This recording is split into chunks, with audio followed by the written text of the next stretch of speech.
বৰ্ণাঢ্য কাৰ্যসূচীৰে উদযাপিত হ'ল শিল্পী দিৱস।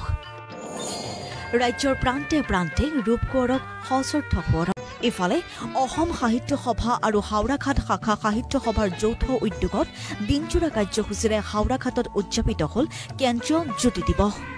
কাৰ্যসূচীৰ অংশ হিচাপে আয়োজিত মুকলি সভাত অংশগ্ৰহণ কৰে অসম সাহিত্য সভাৰ সভাপতি কুলধৰ শইকীয়াই।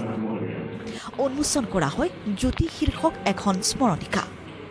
অসমৰ বিভিন্ন ঠাইত বা ৰাষ্ট্ৰীয় পৰ্যায়ৰ বিভিন্ন ঠাইত শিল্পী দিৱস হিচাপে উদযাপন হৈছে যদিও অসম সাহিত্য সভাই সুকীয়াকৈ এই দিনটোৰ নাম জ্যোতি দিৱস হিচাপে উদযাপন কৰিছে। তেখেতৰ যি ৰচনা, তেখেতৰ যি প্ৰবন্ধ, কবিতা, গল্প, গীত সকলোৰে প্ৰতি অসম সাহিত্য সভাই সদায় সচেতন হৈ থাকিব। জ্যোতি প্ৰসাদ আগৰৱালাই এইটোৱেই বিচাৰিছিল যে অনৈক্যৰ মাজত ঐক্যৰ যাতে স্থাপন হয়, আৰু সেইকাৰণে হাওৰাঘাটক আমি বাছি লৈছোঁ।